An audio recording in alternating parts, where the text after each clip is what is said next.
Welcome to R&R Live and Life. What an adventure this trip has been. I don't think I had realised just how far, remote and isolated the tip really was. When you say that it is an epic 1 to 1.2 thousand kilometre journey, it doesn't seem so far. But when the region is as isolated and remote, with roads that are dry, dusty and often very rough, it seems like a long way. We have been challenged with some rough corrugations, sharp creek crossings, and even some very deep bulldust patches. But on the flip side, we have found some interesting wartime history, pastoral history, stunning scenery, awesome topography, and relics scattered across this region. In our last episode, we left you at Archer River crossing, so we begin this episode as we head towards Cowan, a small community on the Peninsula Development Road, approximately in the centre of the Cape. Being on the eastern side of Cape York, the locality is bordered by the Coral Sea that forms its eastern boundary, with parts of the northern boundary following the Archer River, while the Hann River forms part of its western boundary. The Peninsula Development Road runs roughly north to south through the locality. We had stopped at the southern end of the main street near the Cowan Heritage House with displays about local history, including information on the gold rush, local families and the building of the telegraph line. A collection of mining equipment, previously part of the Cape York Mining Museum in Weipa, is also on display. Originally, the town was created around a repeater station in the overland telegraph line to the tip of Cape York. Cape York House closed when we were there, but found out later that you could get the key from Mully's store. The building sits solidly in the main street, with the town's history present within the building, made from recycled materials from the now demolished Mean Telegraph repeater station. This original Mean station was situated north of the current Archer River Roadhouse. Today we saw more trucks on the road than we had seen on the whole trip to Punson Bay. On one steep climb, a truck and trailer were stuck, not having enough momentum to get to the top of the rise. But thankfully there was another truck in the vicinity in the process of helping out. Road trains and heavy freight activity actively operate along the Peninsula Development Road, as in a lot of cases it is the only way to get essential goods into the region. We had passed reconstruction and pavement repairs that were taking place along various stretches of the PDR, and in some cases reducing the road to one lane. Given the dry season and persistent roadworks, we had expected to share the road with heavy combinations, so today was not surprising. I was fascinated by the ever-changing soil colours, and I think in another life I would have studied soil science, so that I would have a better understanding of the dynamics and the complex ecosystem that supports plant life, filters water, stores nutrients, and regulates climate, getting a better understanding of the Earth's outer layers. Cape York Peninsula's soils are predominantly ancient, highly weathered, widely dominated by sandy, earthy, porous soils, and naturally nutrient poor, generally featuring acidic pH, low organic matter, and notoriously low sulphur and phosphorus levels, a major reason to put out lick blocks in the Gulf for cattle. Because of the extraordinary age and exposure of the landscape, the peninsula's soil profile features distinctive types defined by topography and geological origins, resulting in the native flora and grasses evolving highly specific adaptations to survive on minimal soil fertility. We passed through Bamboo Station, an 85,500 hectare cattle and carbon credit property that recently changed ownership in 2022.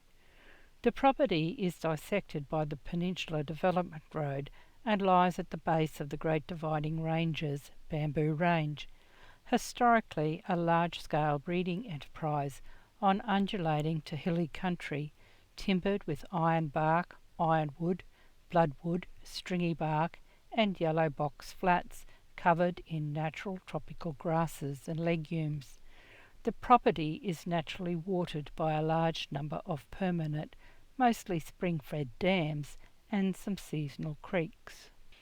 About 80 kilometres south-southeast of Cowan, we crossed the Bamboo Range that forms the remote northern section of the ancient Great Dividing Range and rises to an elevation of about 270 metres. The range is highly significant both geographically and ecologically, featuring creamy clay soils, firm leaf grevilleas, and sparse monsoon forests. Yet despite its ruggedness, the range harbours unique ecosystems. About 20 kilometres further south, we passed the heritage-listed Musgrave Roadhouse, a former telegraph station built in 1887. Called a repeater station, it had great banks of batteries and a generator to boost the power in the telegraph line. On our way up, we had commented on the old wooden pole, one of the few original remaining poles erected when the line went through, and had checked out the graves of some of the early pioneers under the ancient mango tree across the airstrip from the roadhouse.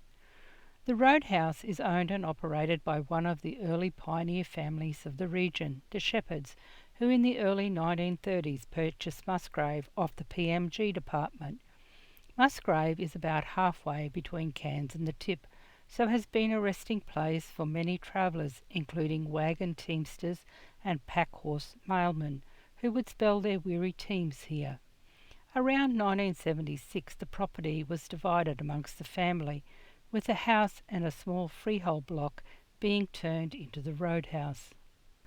We crossed Moorhead River, a 175 kilometre long seasonal waterway running from the Magillawah Range to Princess Charlotte Bay in the Coral Sea, forming part of the North East Coast Drainage Division within the Normanby River Basin.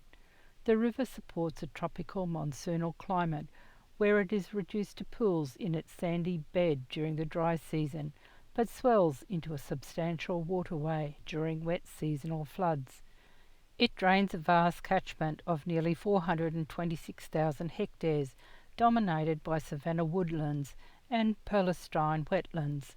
The Moorhead River plays a crucial role in the region's ecology, traversing protected areas including Orwell National Park and contributing to the Moorhead River Important Bird Area, a 1,332 square kilometre tract of tropical savanna woodland, recognised for its biodiversity value. The pristine corridor and adjacent ephemeral wetlands foster diverse habitats including riparian forest, grassy alluvial flats and melaleuca swamps, hosting over 900 native wildlife species amid a landscape used primarily for conservation and grazing on native vegetation. Around lunchtime we stopped in at Hann River Roadhouse on the banks of the Hann River to enjoy their delicious hamburgers we had read about and decided to make camp here for the night. What a great spot to pull up for the day. That afternoon we watched storms build, enjoyed the hens, chickens and roosters as they wandered the campground. The roadhouse and nearby river are named after the 19th century European explorer Willem Hann, who, in 1872's expedition, first mapped the region and discovered early indications of gold in the Palmer River. As four-wheel drive tourism and heavy transport to the top of Australia exploded, this strategic crossing evolved from a simple bush track into an essential outback service station, becoming a crucial supply, refuelling and resting oasis for travellers, pastoralists and prospectors travelling the rugged remote tracts of Cape York. As storms built, Rick and I enjoyed the surroundings and soaked up the peace and quiet, along with the thunder that came with the afternoon downpour. After a restful night, the following morning we left Hann River early, with just over 75 kilometres to Laura. As we got back on the road, we crossed the Hann River that rises in the Great Dividing Range northeast of the settlement of Kimber.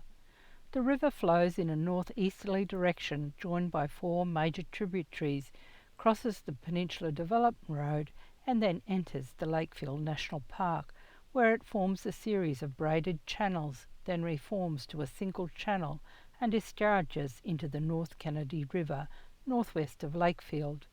The river has a catchment area of nearly 10,000 square kilometres, with around 230 square kilometres of estuarine wetlands.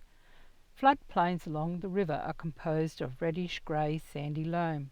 Fringing vegetation is made up of stringy bark, bloodwood, Moreton Bay ash and ironbark trees, with a ground cover of coarse grasses such as speargrass. The river was named after the explorer and the pastoralist William Hann, who explored the area in 1872.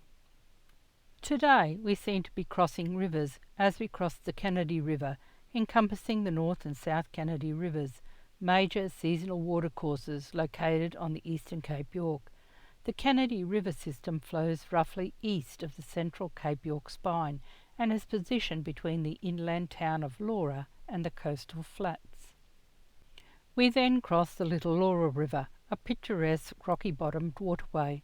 The river was heavily impacted during the 1870s Palmer River Gold Rush, as it served as a vital transport route for miners and prospectors, facilitating the movement of goods and people between Cooktown and the Palmer River goldfields. We then turned into the little community of Laura, located on the Laura River, just over 300 kilometres north-northwest of Cairns.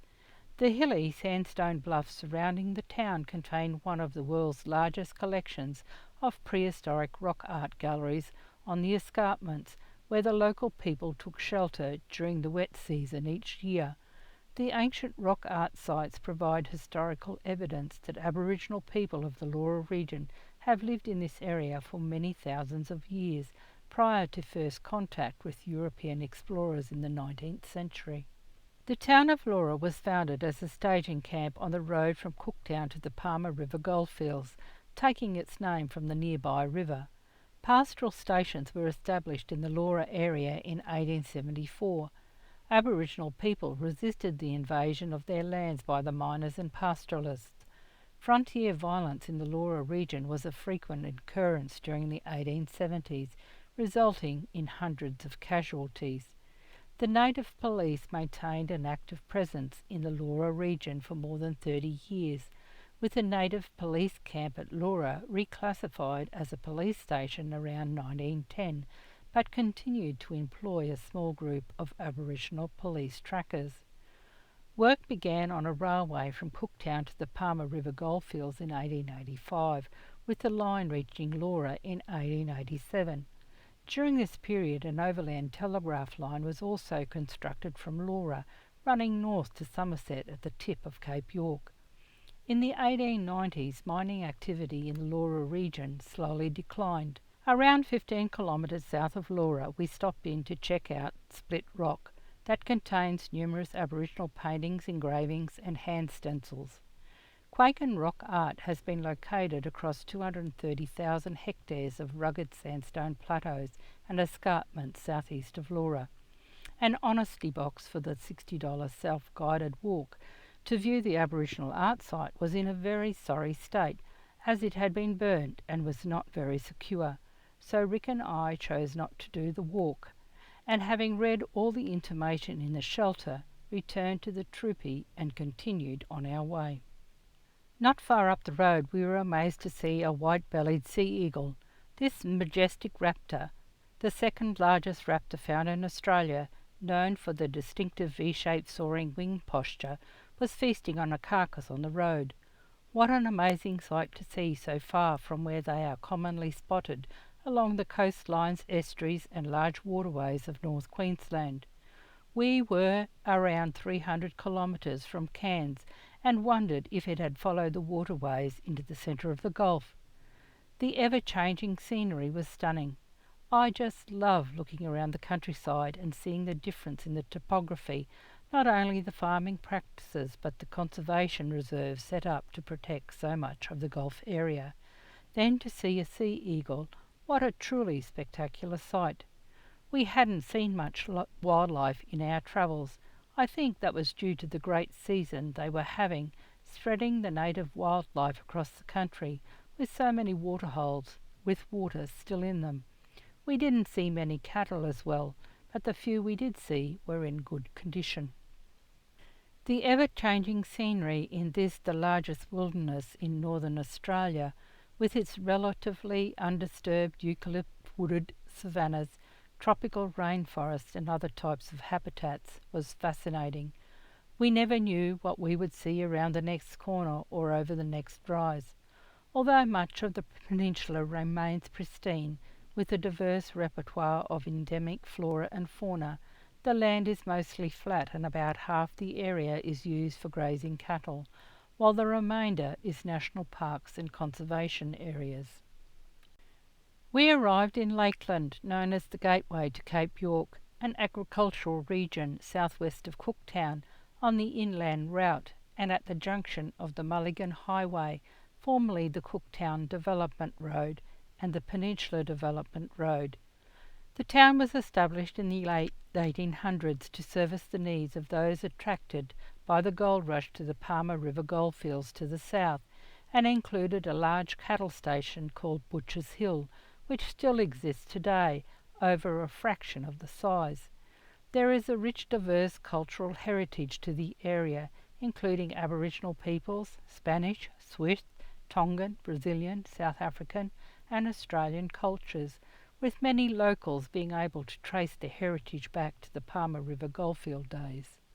The rich volcanic soil, together with the subtropical climate, provides perfect growing conditions. An area of basalt in the region contains locally significant groundwater supplies, which feed numerous springs and provides irrigated water and fertile soils for farming. Lakeland's name does not relate to the terrain. The settlement was named after Billy Lakeland, who first marked trails to Cowan and Batavia or Wentlock. These days, horticulture covers much of the area. The sculpture park on the outskirts of Lakeland is a map of Cape York Peninsula, with the pathways representing the major roads, and every community is symbolised by a beautiful sculpture, each with its own unique story. What a way to end this episode as we wandered the pathways we had already travelled. I hope you have enjoyed this episode. Give us a thumbs up if you have. Join us next time as we continue to make our way to Cairns. Stay safe. Enjoy every moment. Rick and Rosemary. R&R Live and Life.